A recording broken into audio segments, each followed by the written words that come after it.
Speeding. Speeding. Speeding. 5, 4, 3, 2,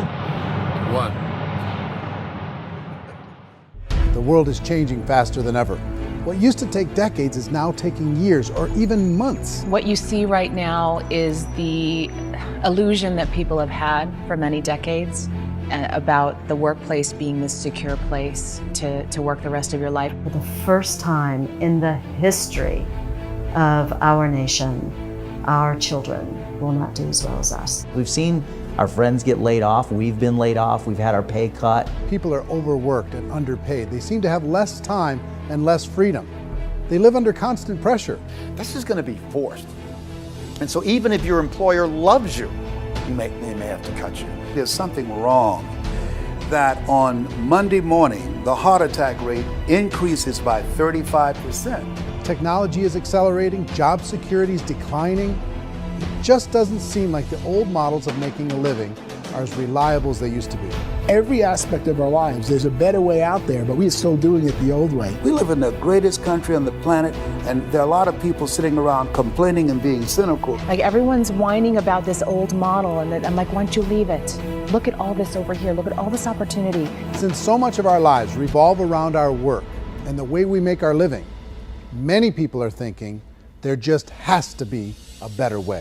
The biggest challenge facing our world today is not making money, is what are we going to do with all the displaced, unemployed people? People are afraid that they're going to make the wrong decision. People are afraid of the unknown. People are afraid that maybe I don't have the skills. Hey, sports fans, industrial age is over. It's dead. It's dying. That's why going to school to get a job is an obsolete idea. A steady paycheck is an industrial age idea.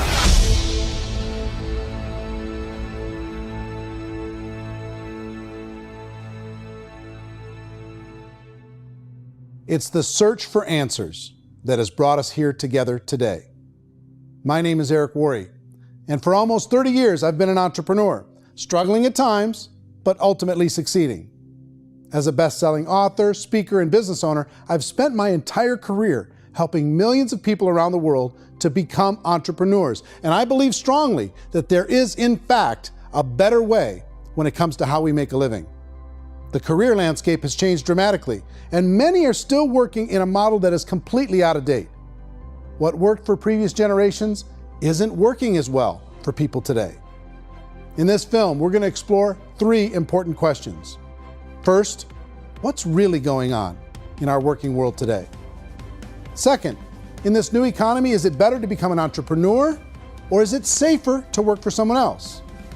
And third, if a person decides to become an entrepreneur and start their own business, how can they do it without taking on massive risk? To help in this journey, I've brought together some of the greatest experts and thought leaders in the field of entrepreneurship to share the real facts with you. My intention is to give you new information that will allow you to make choices that are not limited by an old, outdated model. Let's start by understanding what's going on in our working world today.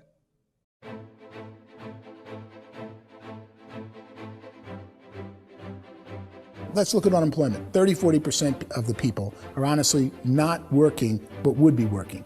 What our government does is if you haven't found a job in 6 months, we don't call you unemployed. We pretend you dropped out of the labor force. I've often said that unemployment, particularly structural unemployment, that's unemployment due to technological changes, is the first sign of economic growth. Think of it, 10 people live on an island. They go out every day and fish. One day, new technology shows up. A missionary brings them a net. Now, using the net, one pilots the boat, one throws the net. 2 fishermen can do all the work 10 used to. That's a 500% increase in productivity, 2 doing the work of 10, in one day. You don't have to learn a lot to learn how to throw a net instead of throw a fishing line. The island's got a big problem, 80% unemployment. But the island still has all the wealth of the fish because the 2 people produce as much fish as 10 did. Now, of course, looking back in history, these changes used to take thousands of years. And during that time, we went into farming and transportation. Some of us became doctors and some teachers and lawyers, and we developed all these new professions and new manufacturing jobs. Today, these changes are occurring literally in one day when a new technological advance occurs, and we don't have the social structures to deal with it or to retrain the unemployed people. So one of the things that I think is interesting as I travel across the country and really travel around the world is the way that we work and the way we get paid for work is changing pretty dramatically. On a global basis, everything is being turned upside down because of the rapidly advancing technologies. They are eliminating many jobs, and we have been left with many people not prepared for the jobs that exist. A lot of demand in public companies was to squeeze out all the fat and to get just as much margin as we possibly could, and fat equals humans. So this idea of job security in information age is so obsolete, but it's still taught inside our school system, and that's where the problem starts. There's no financial education in school system, and people are still trained to be employees to work for that paycheck. This is a chart on the middle class. What's happening in the middle class, those that went to school, their incomes have been coming down for years. And parents still say to their kids, go to school, get a job. Now what happens to all those middle class people who are dropping off the ends of the chart? Well, they become what's called working poor. And this is what happens to working poor. But they say poverty is ending. Well, poverty may be ending, but working poverty is going up. And this is food stamp usage. So food stamp usage in America is going through the roof right now because people cannot earn what they call a living wage. Most people have experienced financial pressures that I think are probably greater than they have been in the past. If you're not working for yourself, then it's going to be a pretty hard road for a lot of people. Today, if you're going to control your future, the 40-40 plan is gone where you can graduate from college and get a job and work for 40 hours a week for 40 years. That day is gone. So some of these charts actually tell you what's going on. And this is a really interesting one, you know. People are going back to school because if I go back to school, I'll get a nice job. But this is what's happening to, it's called Sallie Mae, which is the student loan guys. Student loan is going through the roof. It's now over $1 trillion, and student loan debt is worse than credit card debt. So when people stopped using credit card, the government got people into student loan debt. And the problem with student loan debt is you can never be forgiven. See, with credit card debt, you can declare bankruptcy and all's forgiven. But student loan debt, you can declare bankruptcy, you still owe it. It's the worst of all debt. But this is the next picture. Look at this chart here. This is what's happening to wages of college graduates. It's going down. So you go to college, you rack up all this debt, but you earn less money. Now, that's not that intelligent. Average person who's been working a lifetime in America today is ending their lifetime at 65 with about $41,000 in assets. They earned just enough to survive. I think in the United States we have something like 17 trillion in debt. That's just the federal government debt. We got another 2 in municipal and in other, let's call it almost 20 trillion government. We've got 40 trillion in private debt. That comes up to close to 60 trillion. When you then add something we never had before, what you were talking about, when we look at the unfunded portion of Social Security and primarily Medicare, Medicaid, that, at the most conservative estimates from outside firms, Kleiner Perkins, 67 trillion and growing. That's more than all our other debt. There's less conservative estimates that say it's 84 trillion or higher. I added up conservatively $127 trillion in total debt. Debt is a financial drug. When you take it to excess, it's like taking a drug. Yeah, it makes you feel better, it enhances your performance, but at a huge cost, eventually it kills you. And so that's what happens. We keep doing more and more debt, and you get less and less results, just like a drug, until the debt gets so high that it crushes the whole system. That's where we're at, 8.2 times GDP. You know who I feel sorry for? I feel sorry for the person who dreads going to work, who is sick to their stomach on Monday morning, who hates their alarm clock, who gets a little glimmer of hope on a Wednesday because it's hump day and says, thank God it's Friday. And they live for those 2 days a week where they get to be themselves and they don't have to be around people they don't like, and they don't have to play the political game in the office, and they don't have to live this half life. The person that works 50 weeks a year just to be able to have the 2 weeks for vacation. And you know what happens to most of them nowadays? They don't have a vacation. They have a staycation. They have time off of work, but they don't get to go where they want to go because they're overextended. They've got all this debt. They got all this situation. They hate their alarm clock. They can't sleep until they're done. They have to spend most of their life in traffic. I feel sorry for that group of people because there's a better way. They just don't know it. I see this really interesting attempt at rugged individuality in a 6x8 rectangle.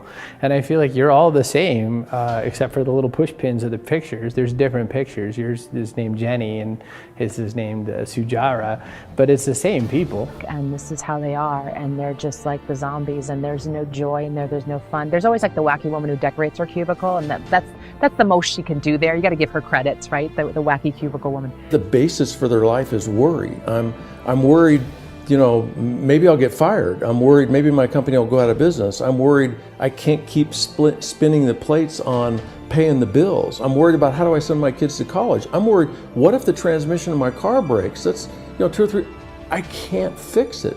People live in a sea of worry, and it eats at them. Those signs that people held up during the Depression didn't say looking for gainful employment in a cubicle. It said looking for work. Work is what we're looking for. Job is just a unit of measurement. Work is what we're going after. It's time to look in the mirror and say, it's not the economy, it's my economy. It's my little world of where I am. I need to improve. I'm not going to wait for the economy to come back because frankly, the economy is doing great in this country. So I'm here on Wall Street, the financial center of the universe, the financial capital of the world. This is where most people's money goes to at least be held for a time, right? With interest rates in banks being effectively zero, and many experts are predicting it's going to stay at zero for the next 10, 20, even 30 years, people feel like they don't have any choice but to put their future into equities, to put their future into the hands of other people on this stock market, and hope that the stock market goes up, hope that the stocks that their advisors pick or that they pick goes up. That's one way to go, I guess. It's my personal belief that if you put your future into the hands of yourself, in other words, you have earning power by yourself, I think you're a better investment than these guys. I think you controlling your future is a better option than handing over your retirement to these guys. The average household income in the United States is approximately $50,000 a year, what they call the middle class. To reach the top 25% of income earners, you'd need to earn at least $90,000 a year. To reach the top 10% would be a household income of $140,000, the top 5%, $190,000, and to be in the top 1%, you'd need a combined household income of at least $380,000 a year. So here's the question. What do you think would give you the best chance to move up and get to the top 10%, the top 5%, the top 1% or beyond? In my opinion, and in the opinion of many, many experts, the answer is to become an entrepreneur, to become your own boss.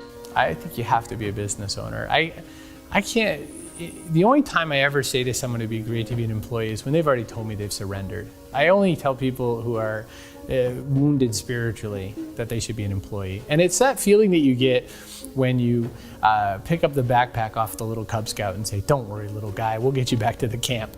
You know, it is in no way a kindness when I tell someone they'd be a great employee. The other status symbol really increasingly is lifestyle. I mean, people can own their own business, maybe even work out of their house. That, I tell you, people admire that. Like, gosh, I wish I could do that. The spirit of the entrepreneur is to be a risk taker and to be resourceful and unstoppable and to have a vision of yourself beyond where you are and not willing to settle for life as it is. Think about the great entrepreneurs. They're visionary. They have heart. They're willing to do today what others won't so they can do tomorrow what others can't. Personally, I don't think of the new economy, the old economy. I create my own economy. The entrepreneur's in control. I decide what the economy is going to be like. In the world of entrepreneurship, there are no limits. You can make as much as you want, depending on how much you want to work and how smart you are and how great a team you put together. There's no more lifetime rewarding business than being an entrepreneur. Why in America, where anyone could be anything, would people want to give up their freedom and become effectively a modern-day slave, told shut up and be here every morning at 7:30, leave at 5:30, and do what I tell you?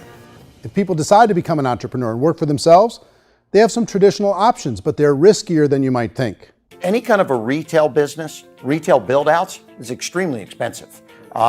Even just these small little yogurt stores where they're putting little yogurt machines and you get all the different flavors, you're spending $200,000, $300,000, $400,000 to open a yogurt shop. I would love to buy a Dunkin' Donuts, but it's $500,000 or so to start. I don't quite have that just in case money. Risk you can lose it all, and most guys do 2 or 3 times, and even big guys like Branson, because I'm such a fan of his, half his companies don't work. If you make $1 million, your problems are going to go. If you make $1 billion, your problems are really going to go. Just the opposite. You and I know when you're making $1 million, you get $1 million responsibilities. You make $1 billion, you got 1,000 times $1 million responsibilities. And most people say, I'd love to be my own boss. 70% of Americans would love to be their own boss, according to recent polls. But they don't know how to get there. Because what are you going to do? One, you could buy an existing business. If somebody's selling an existing business, you have to ask why. Usually because it's probably hard. It's probably not making as much money as they hope. 2, they could buy a franchise. A little less risk, proven system, but it's expensive to be able to do that. 3, they could start something from scratch. And that's where a lot of people feel like, I don't have the chops to do it. I don't have the money. I don't have the product idea. I don't have the expertise. I don't have whatever it's going to take to be able to get there, and I can't risk my family to do it. So, 4th, they could become an investor. A lot of people in this town invest to try and figure out a way, but you got to be pretty smart with that game too, right? Venture capitalists, who are the very best and most sophisticated in investing in new breakthrough businesses, make it on 1 out of 11. That means 10 out of 11 are mediocre or fail. Most of them fail. That's the risk there. An angel investor is lucky to get 1 out of 15 or 20. A business is a team sport. Like, I have to have accountants, I have to have engineers, I have to have system designers, I have to have sales, marketing, I have to have accounting, I have to have mission statements, I have to have legal and all that. The average Joe Schmo, even me, I go out there, I don't have the skills to put a business together. I think the bottom line for the 4 traditional options is they take money, sometimes a lot of it. They take expertise, and they take time. All of that adds up to just too much risk for most people. I bought a business from somebody else and it was a lot of work. And you start wondering, what did I just buy? Because I guess ultimately I own your email list and I just overpaid for it. People that start their own business, they spend a lot of money, they spend a lot of time, a lot of effort to get things started. And the more you invest on the upfront, the harder you typically work at it. I can tell you what the success rate is of a restaurant. What is it? They're crazy enough. About 90% of them fail. About 90%, in how quickly? Year less. Wow. And if we're talking non-franchise, we're talking franchise, Sure. That's totally different. Yeah. But our students aren't getting franchise restaurants. You got to invest big money. Exactly. And with someone like McDonald's, you've had to work with the company for a long period of time, really know the To even have a business. chance at investing $1 million. Have a chance, and it's a slim chance. What if there was a way that you had all the proven aspects, the comfort aspects, and you could still control your own life? What if there was both? In other words, you didn't have to create everything from scratch. You didn't have to be a super leader. All you had to do, what if there was a proven product already? You didn't have to create the product. And there's a proven system already, proven training already. Everything except an employer. That was the only thing that you didn't have. Do you think more people would be open to working for themselves in that environment?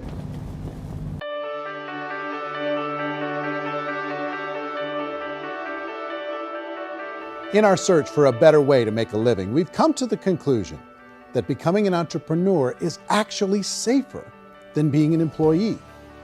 And through our look at the entrepreneurial options, one particular path kept coming up from expert after expert. And I think most people will find it surprising because it's certainly a non-traditional business model. That model is for people to start their own business and become an entrepreneur through the creation of a network marketing business. Some people call it direct selling because the product is being sold directly from the manufacturer to the end consumer, cutting out the middlemen. Other people call it multi-level marketing, or MLM, because there are multiple levels of commissions paid. The most common term today is network marketing, because network marketing best describes using a large group of independent distributors, independent entrepreneurs, to move a product or service more efficiently. So my friend here, Donald Trump, and I, we always write about the network marketing industry. And the reason we support the network marketing industry is because it really is a business school for entrepreneurs. Because most people come out of school looking for a paycheck. Oh, that's terrible. I would go into network marketing like that. I think if it didn't exist, we should invent it. It is that good. I think direct selling is a great way to do business today. It's very easy to get into that industry, and you can be self-employed, be in effect an entrepreneur. When we see multi-billionaires adding network marketing companies to their portfolio of companies, that would be a clue. When we see people who are very famous authors and very famous business people endorsing the industry, that would be a clue. These network marketing companies aren't $50 million companies, they're billions and billions of dollars. They lead the stock market, they're major companies. When we're going to get it? You know, and you're going to school to work for a paycheck, but if you want to be rich, be an entrepreneur, and network marketing gives you the spirit to be an entrepreneur. A traditional company will spend up to 50% of their total revenue on marketing. Network marketing companies use a different approach. Instead of having all that extensive marketing expense, they utilize a network of independent distributors to do the marketing for them. Now, why do they do this? First, because word-of-mouth advertising is so much more effective today than traditional media advertising. Second, some products need to be explained or demonstrated, and an independent salesperson can do that more effectively than an ad campaign. Third, it's completely efficient. The company only pays for the marketing of their product if a sale happens and not before. Imagine if Amazon allowed you to become an independent distributor and paid out 40% of its revenue to that distributor group. All you had to do as a distributor was recommend a product, and if a person bought it on Amazon, Amazon would take care of all the logistics, and you'd get paid for bringing the customer. Now imagine you got paid for every purchase that customer made for the rest of their lives. Well, Amazon doesn't offer this option, but network marketing companies do. 85% of all buying decisions in our society are made as a result of word of mouth or reputation. We're recommending things to each other all the time. You know, who's your dentist? Who's your doctor? Who's your lawyer? What detergent, are you using? What legal system are you using? What product are you using? We're talking to each other about the things that we love anyway. When you go into a big box retailer, you're lucky if the clerk looks you in the eye, much less gives you any detailed or accurate information about what you're purchasing. So of course, this personal information, this education coming from a friend, a neighbor, a relative, or even a stranger, but one who has experience with the product is extraordinarily valuable. As a matter of fact, network marketing can educate consumers probably better than any other form of marketing. It certainly can do better than advertising, because advertising usually has a certain hype to it, and you can only get limited information. So, network marketing trumps advertising. If you were a typical sales company and you wanted to sell $1 million a month worth of product, you might go find 100 superstar salespeople. The quota would be $10,000 a month. So network marketing as a distribution system just flips the numbers. So we use 10,000 happy, raving fans of a particular product, and we don't concern ourselves so much with how much product each one of them individually sells. If they sell just $100 or $200 a month, and there's 10,000 of them, you're selling $1 million to $2 million a month worth of product. And that's the best way I can explain how network marketing works. This is the marketing arm of the company. There's not money being wasted on bricks and mortar. There's not money being wasted on inventory that's sitting stagnant somewhere. There's not of employees standing around that don't have customers. These are people that are going to connect with customers. These companies allow people to become independent distributors for extremely low cost and with no minimum time or sales quota. Essentially, they own their own business and can provide as much or as little sales as they choose. In other words, the distributor gets all the benefits of traditional business ownership without the risk. The advantage of network marketing is the ease of entry, the low risk, and the low startup cost, because almost everything else has very high risk. You can get in for a minimal investment. You're buying into a system that's already been proven, products or services that have been proven to work. The keys to network marketing is providing an opportunity for the masses to get involved, providing an opportunity for the average person who doesn't have the resources to start their own business. All of this so far is fairly straightforward, but network marketing offers another benefit, and it's this benefit that makes it so interesting for entrepreneurs. Network marketing allows a distributor to build their own network of other distributors and then compensates them on the sales created by that entire group. Direct selling is, at its base, very simple. It's the sale of a product or service to an individual on a face-to-face, one-on-one basis, just the way we're talking right now.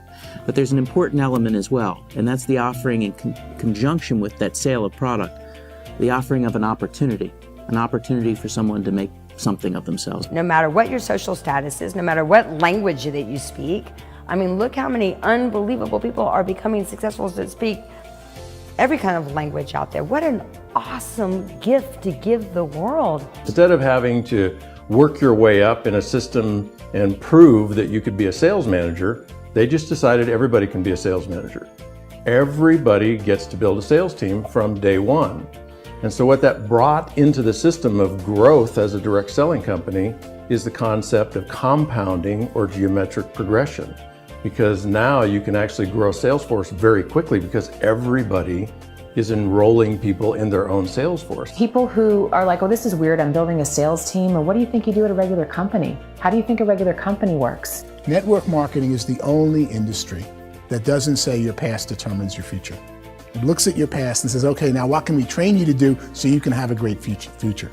Every other employer out there wants to exploit you for what you already know, not teach you something new. Network marketing has a potential to save the United States and the world because it's going to teach people not to be employees, but to be entrepreneurs.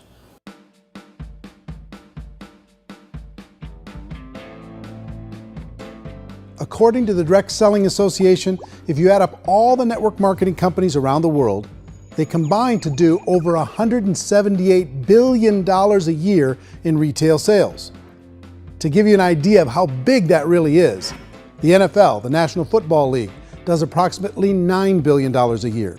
The music industry does a little more than $16 billion a year, and the movie industry does about $80 billion a year. Using a conservative average, network marketing companies pay their distributors about 40% of that $178 billion in the form of commissions, which adds up to more than $71 billion a year. That's almost $6 billion a month. It's almost $200 million in commissions every single day. So it's certainly working, and people are making serious money in network marketing. With the growth of the direct selling industry over the last 10, 15, 20 years, we've seen a broader understanding of the channel. We have seen more and more people getting involved in the business, so our penetration in the marketplace has increased, and thus the understanding in the marketplace of who we are has increased. And we've seen non-direct selling companies look at the direct selling model and say, something's going on there. People are making money, companies are being profitable, individuals are being motivated, product is being delivered to market. Maybe we should explore this. Some people think only the people at the top make money. Well, let's take a look at that as well. In the network marketing profession, there are roughly 500 people in the world who earn over $1 million a year. If you round that number up to $2 million a year, that adds up to about $1 billion a year. That takes the $71 billion paid out each year down to $70 billion. So where does the rest of the money go? The vast majority goes to part-time people making anywhere from a few $100s a month to many thousands of dollars a month. It goes to people who choose to make it a full-time career move and earning even more than that. Every day, people are using the money they earn through network marketing to pay off debt, have more fun, and improve the quality of their lives. Everyone I know in network marketing has been doing that since the 50s. They go to work when they want to go to work. They stop working when they want to take time with their children to have a leisurely breakfast and discuss issues and drive them to school. They go back to work when they get home, wherever they're working out of. The biggest thing that I've seen is people that have become much happier in their life. MLM has probably made more millionaires of more people in more countries, and I've spoken to them in 67 countries, than any other single form of business, starting from nothing. If they have a choice between working a job for the next 10 years or working a network marketing business for the next 10 years, the result of working the network marketing business will be better. A lot of people within the industry go on and make this a career and do extremely well at it. Network marketing has been nothing but good for everyone I know that's been involved with it because they did it seriously and they played full out and they've been very successful. It's been a constant barrage of success stories and people showing off stuff that they got as a result of it. How many people are involved? Approximately 16 million Americans and 96 million people around the world are currently participating in network marketing. And in a recent poll, 82% of those people report a good, very good, or excellent experience with network marketing. So people are happy.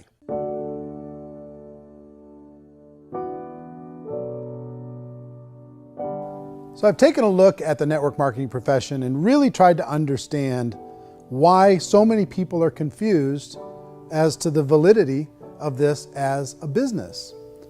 One is this pyramid shape. People get really messed up with this pyramid. Oh, it's one of those pyramid things. So I just think there are a lot of haters out there who really don't understand the industry and say, oh, it's a get-rich-quick scheme. It's a pyramid. Well, corporate America is a pyramid scheme. You know what I mean? It goes like this.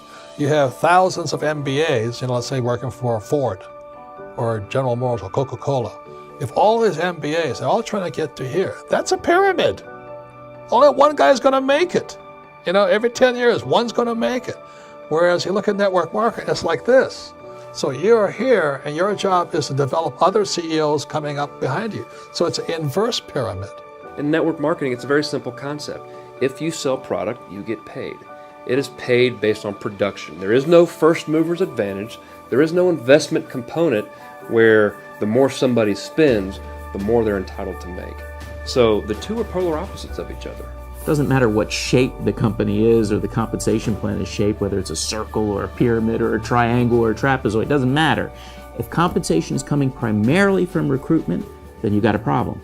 On the other hand, if an operation is basing their compensation to participants on the basis of sales, even when those sales are generated by people you've recruited, well, then you're a perfectly legitimate enterprise. That's the legal test, it's the practical test. Another issue that's been true in the past that is no longer true now is people used to be in network marketing loaded up with products that they couldn't sell and they ended up a loser. They ended up with a bunch of product in their garage, they ended up with a bunch of products sitting in their kitchen shelves or whatever, and they thought they could sell it and then they weren't willing to or able to sell it and they ended up with a bunch of stuff and they were bitter about it. There was this thing called front loading where you had to buy if you bought $25,000 worth of product, you got better commissions and all this. Today, it's almost all done by computer. It's direct mail comes from a warehouse somewhere else. You don't have to have all this inventory. You don't have to stock up. It's a paperless world now. Most of it's done online. You have a back office. It really works. And the technology has changed everything. Third issue is people start talking about 99% of people in network marketing don't make any money. Well, we've talked about that over the course of this journey together. Almost $200 million a day is being paid out to network marketing distributors around the world. The naysayers, the people who say that it doesn't work, are usually the ones who just don't know how to make it work for themselves. And so they're giving you an opinion, and I tell people, don't confuse people's opinions with expertise, because opinions are free. And don't confuse sincerity with the truth, because people could be sincerely wrong. But here's the reality inside of network marketing. The vast majority of people that get involved in network marketing just become customers and they get involved to be able to purchase product at a lower price. If you take Costco as an example, if a person goes into Costco and gets a membership to Costco so they can get a lower price on the product, we don't call that person a loser because they have a bunch of product that they walked out with a smile on their face. Yet when some people want to take a look at network marketing, they say, well, those people, they're just using the product and they aren't earning an income, so they must be a loser. They're not a loser, they're a happy customer. That's the vast majority of people that are involved in network marketing. Now, a smaller percentage of those people decide to go build a business. They earn $300 a month, $500 a month, $1,000, $2,000. That's the bulk of earnings in network marketing. And then there's the few that really decide to take it serious, really decide to build a large network, really work to make that network very, very productive.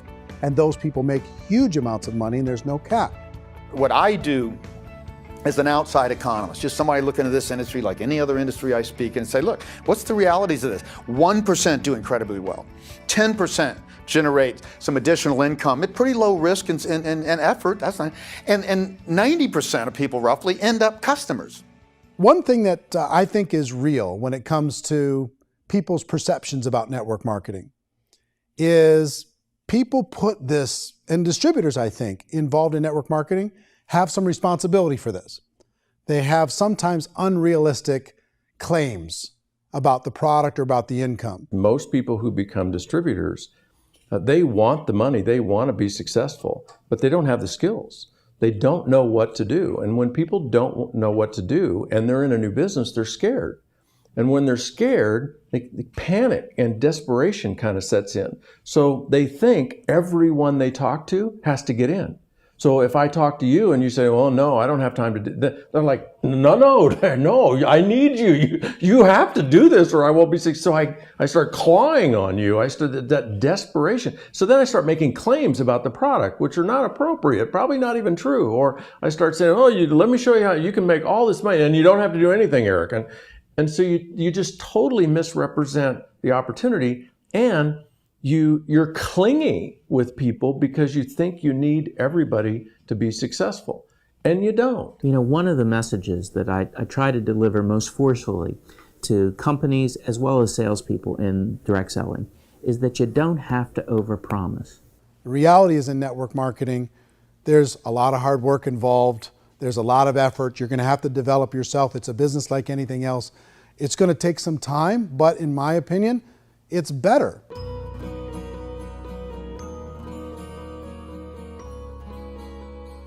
It's light years better for people starting today than it was even 5 years ago. I think it's more widely accepted now, and people understand it is a business. It is being an entrepreneur. It is being a business owner. Our belief system is based upon our evaluation of something. And frequently, if we reevaluate a situation, our belief about that situation will change. The industry has changed and it's grown up. It's totally transformed. You've got young people today that have grown up with social media, and they understand networks. They understand how people are connected through technology, and they understand how money flows through those networks.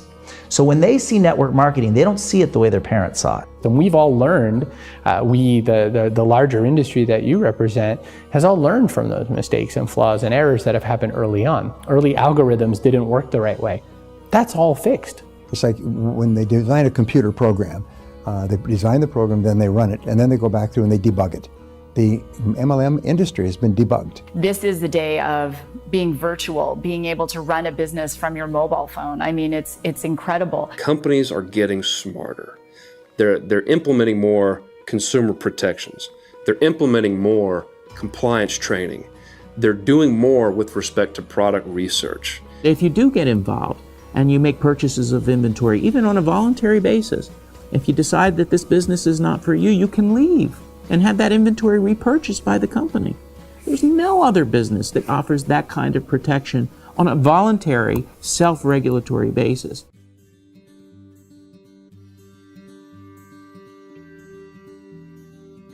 If you decide to look further into a network marketing business in order to generate more cash flow for your family, I would recommend reviewing the following 4 elements. First is the product or service. And on the product or service, I would ask 5 important questions. 1, do you like it? Is it something you would feel comfortable sharing with others? 2, is there a recognized need in the marketplace? It's hard to create a need if one isn't naturally there. 3rd, does the product meet that need? Does it solve a legitimate problem for consumers? And 4th, is it priced to sell? Can it compete in the marketplace? And 5th, is it priced for profit?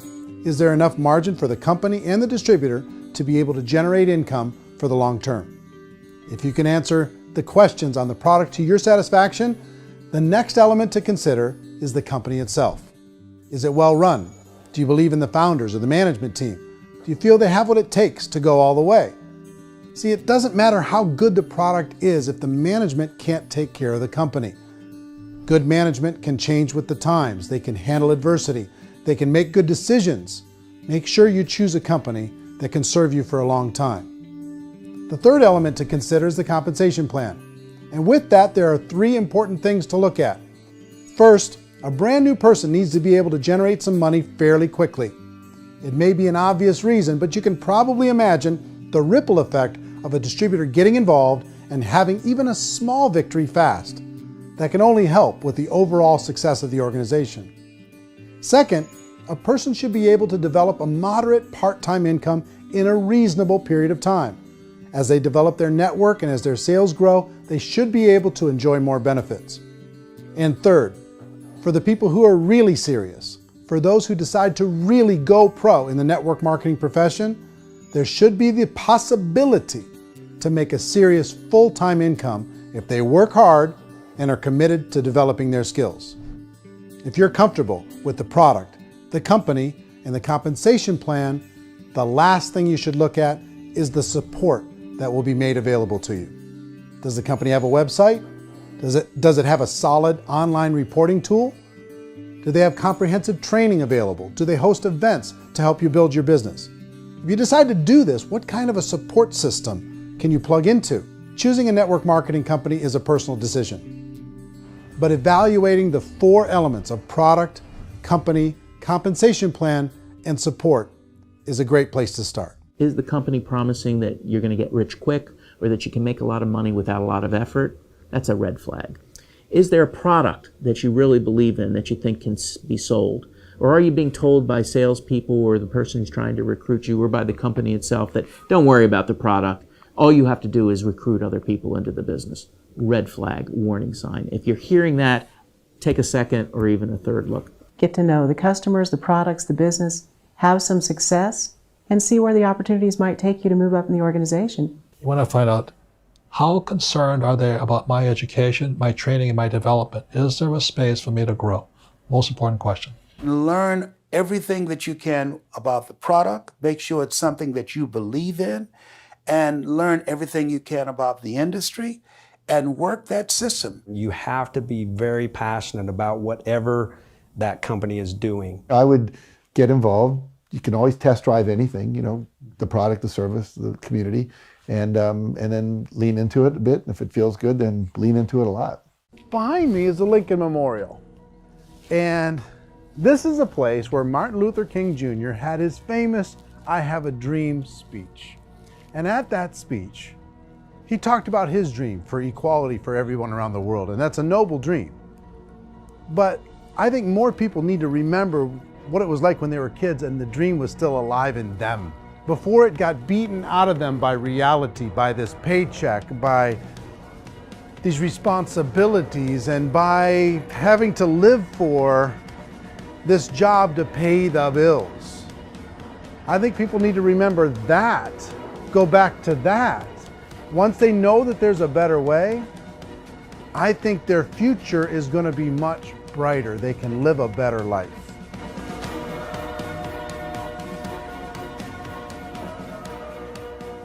So if you're considering getting involved in a network marketing company, let me offer you just a few pieces of advice. First, network marketing isn't perfect. It's emotional, it's challenging. Like any entrepreneurial venture, it can have its up days and its down days. But if you have an entrepreneurial bone in your body, it's just better. Second, if you're gonna do it, decide to be professional. Decide to go pro. It's better to do that than just be this amateur sticking your toe in the water. Third, as any professional, you're gonna have to learn some new skills. And I promise you, inside of the network marketing profession, they're not too difficult to learn. Fourth, like anything worthwhile, it's gonna take some time. Don't expect that you're gonna get to the finish line right out of the gate. And fifth, it's worth it. It's worth it to be able to take charge of your life again. It's worth it to be able to control your own financial situation. It's worth it for the people you're going to be able to spend time with. It's worth it for the things you're going to be able to see and the experiences you're going to be able to experience. It's worth it for the causes you're going to be able to contribute to, the lives you're going to be able to touch, the customers you're going to be able to help, the friendships you're going to be able to develop. I promise you, it's worth it. Remember, most people are searching for answers just like you are. But I do have to tell you the catch to network marketing. If there is a catch, if you want to understand this from an emotional point of view, people say, well, it sounds too good to be true. It's not, it's hard work. But here's the catch. Most people still don't understand it. So you're going to have to endure the loss of social esteem from ignorant people. The uneducated will think less of you. Now, if you can handle that, you're on your way. If that's going to destroy you, you know what? Entrepreneurship in general probably isn't in your future. If you can face that catch, you can become unstoppable. I want everyone to really contemplate this if they're not in network marketing.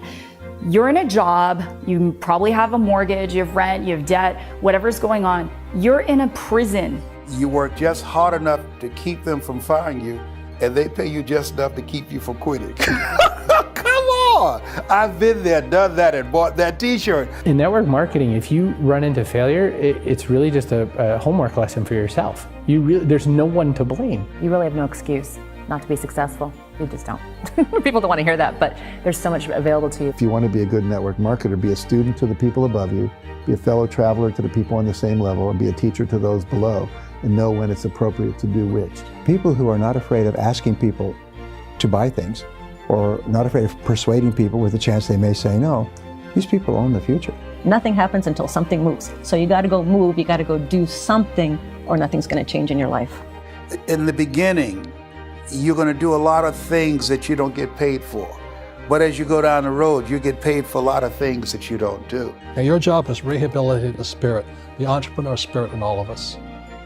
Get it back. Either give it a strong yes or a strong no, but no wishy-washy, dilly-dally stuff in the middle.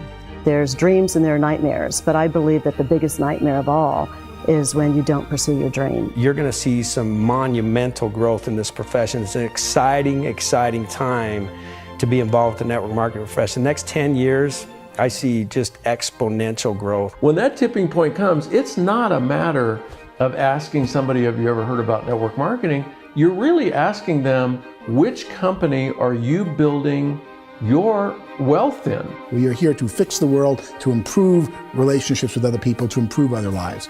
And the real reward comes as an entrepreneur in any level from teaching somebody something and watching them soar. There is no greater reward.